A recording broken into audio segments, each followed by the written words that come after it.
Hey guys, welcome back to the channel. Very pleased today to be able to sit down with Blake Commagere from Vault12. Just grabbed him for a few minutes and I'm very grateful for his time just to talk about what he's here to do in San Francisco Blockchain Week and what Vault12 is doing. So Blake, thank you so much for taking the time. Thank you, I really appreciate it. Yeah, thank you for having me on. Yeah, no problem. So how are you enjoying San Francisco this week? Oh, it's wonderful. Yeah. Weather's beautiful.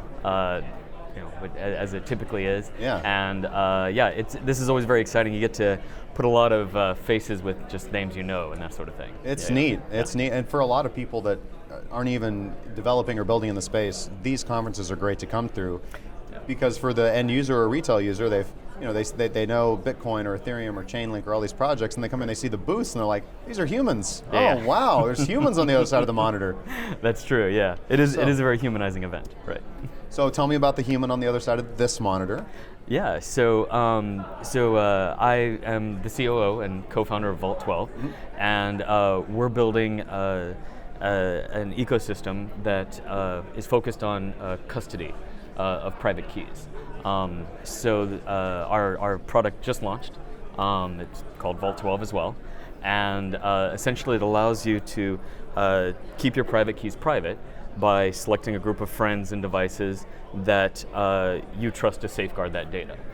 So rather than kind of deciding you have to trust, say, an exchange or a hardware wallet or any of those sort of things, we allow you to kind of decentralize that data, choose your own trust network, and not have any single point of failure for storing these really valuable assets. Yeah. And this is going to be not for individuals who are doing like a lot of frequent transactions. Generally that's going to be something on like a hot wallet. This is more for, or really for however they want, but. Yeah, I mean, it's certainly designed to be accessible so that you don't have to necessarily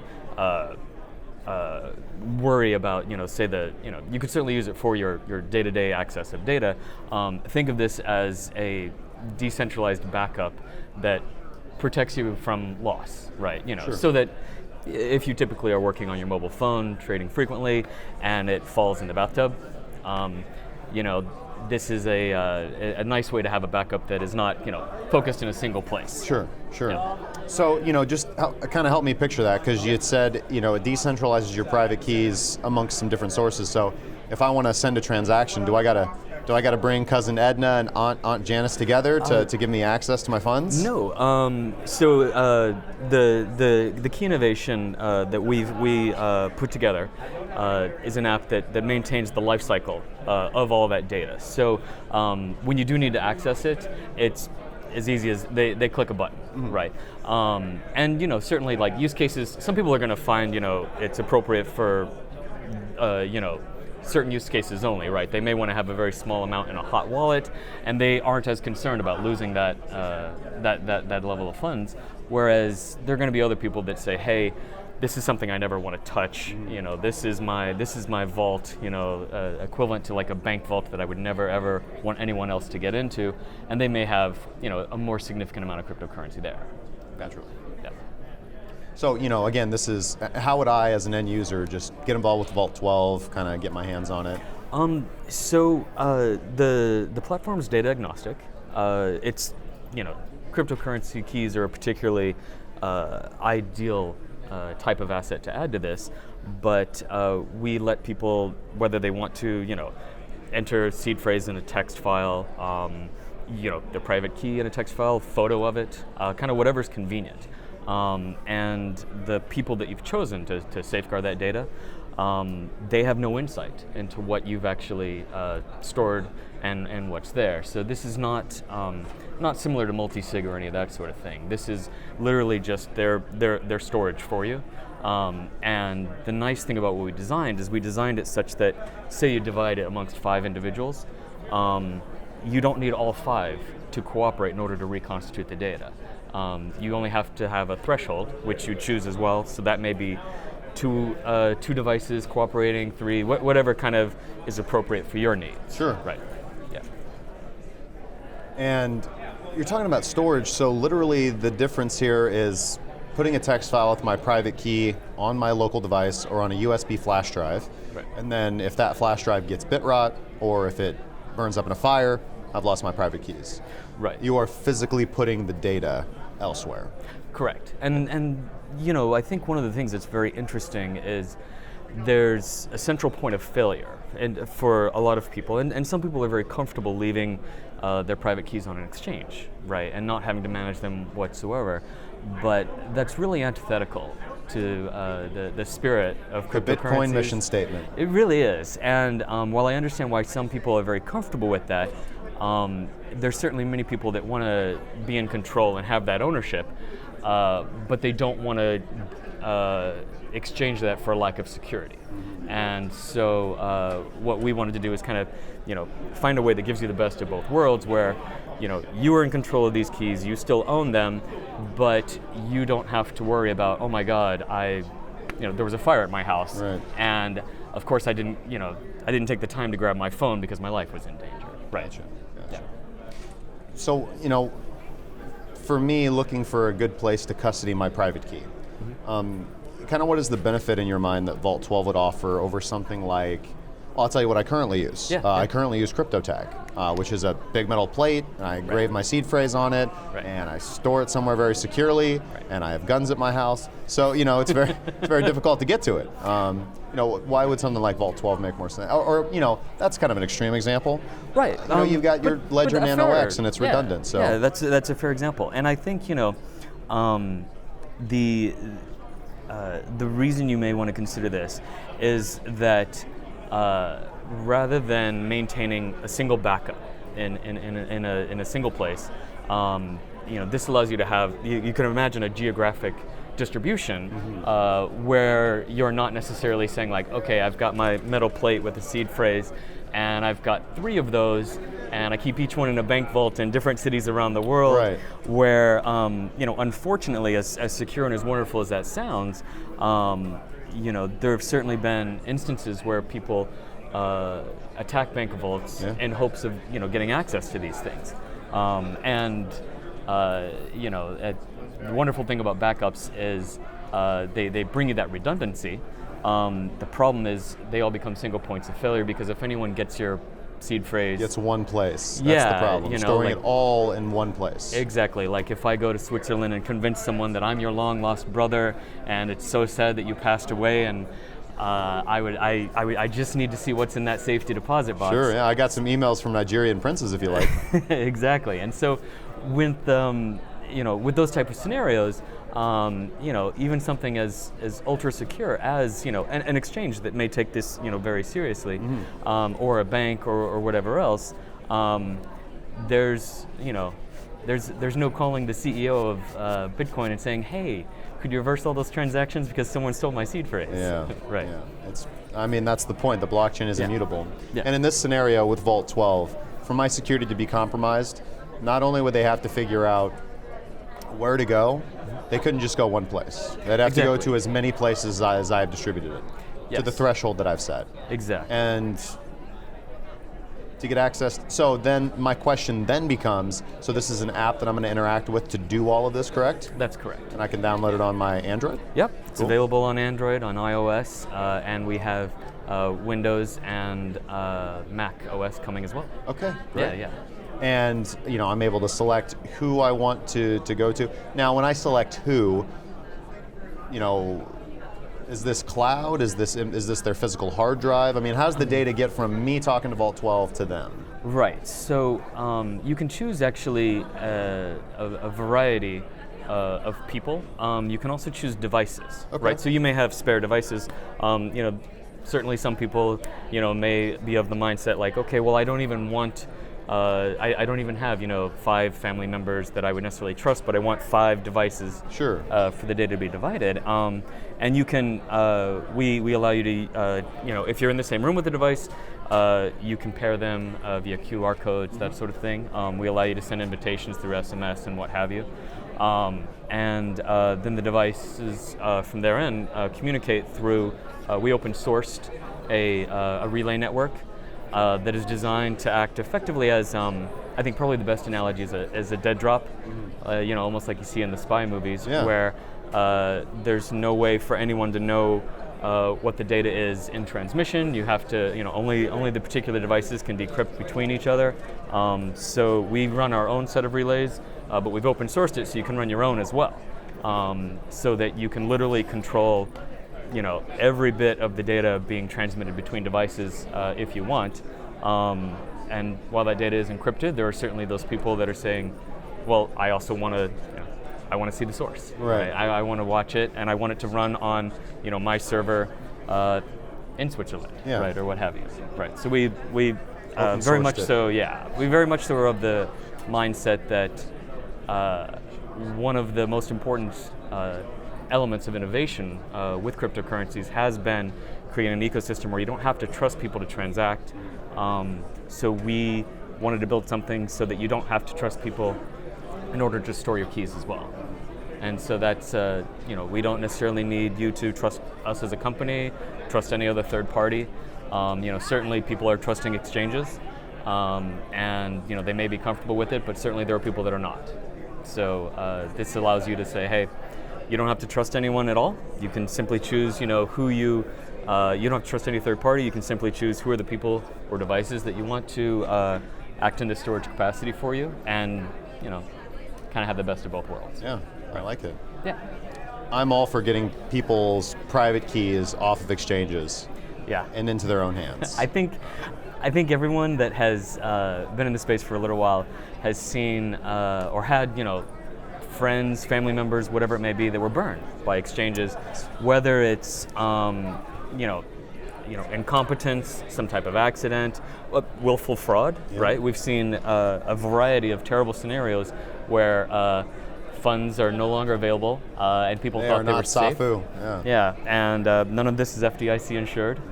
So I certainly encourage everyone not to treat any of the exchanges like they would their banking account, and that they not keep funds in those places.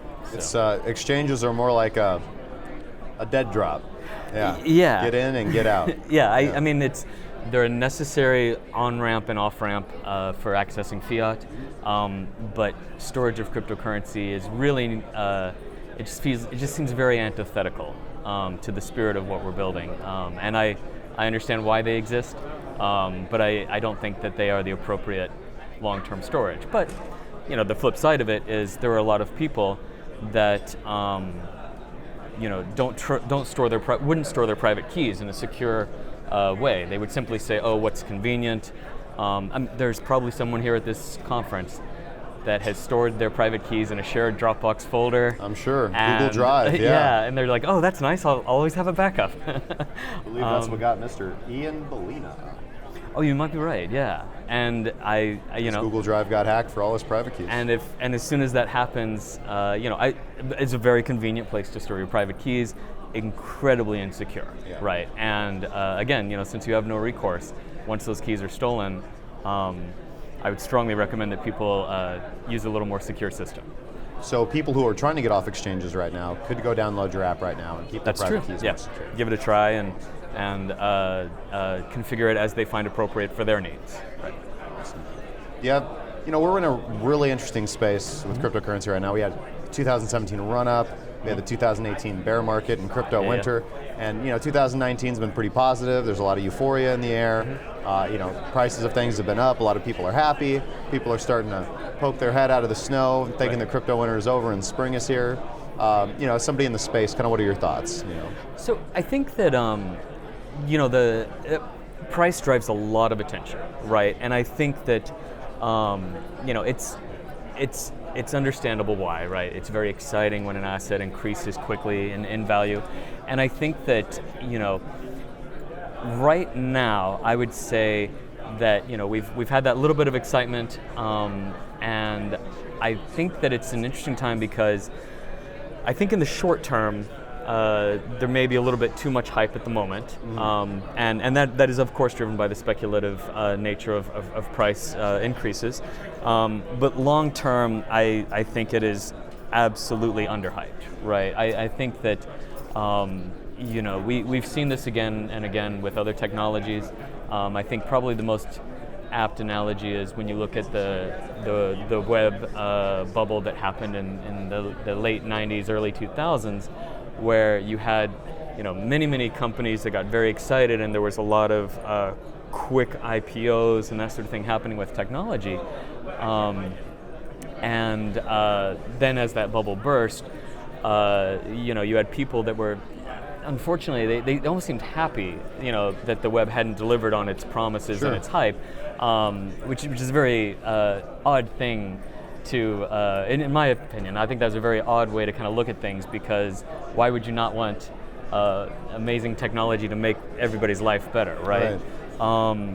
But what happens in those types of moments is, there's of course there's some projects that are not going to be successful, but then you have an amazing number of difficult technologies being built kind of in those crypto winters, right?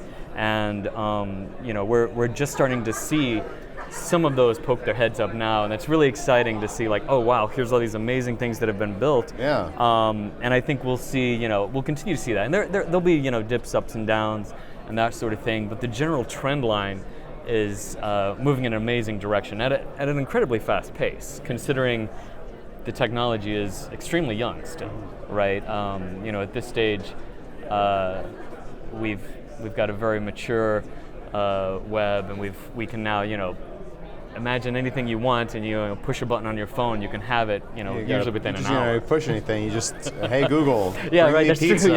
Yeah, you don't have to, pick up your phone. You can just talk. And that's remarkable. It took time to get there, right? And I think that we're going to see the same thing here. So I think so many people get excited about price movement, and I understand why.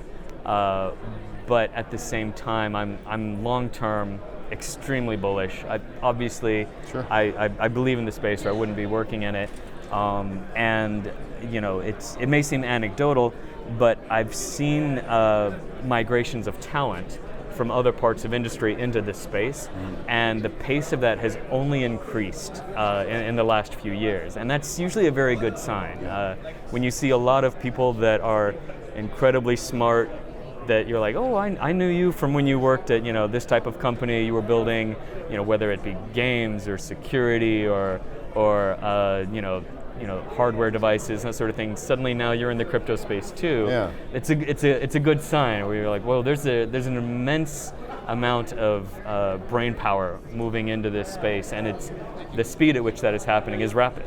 And so I think that we see an amazing amount of innovation lately, but it's really the tip of the iceberg. We'll see 10 years from now, it's going to be I imagine we'll look back at this moment and we'll kind of chuckle, because we'll be like, oh yeah, I remember those days of crypto. That was Can't believe I was bearish at 10K. I know, right? Yeah, why in the world did I sell any at that stage? And I think people that have been in technology for a while remember that, because there's certainly those early days of the internet where people had to configure drivers to make sure that they could connect over I still have dial-up. trouble with that. Yeah. Sensitive issues.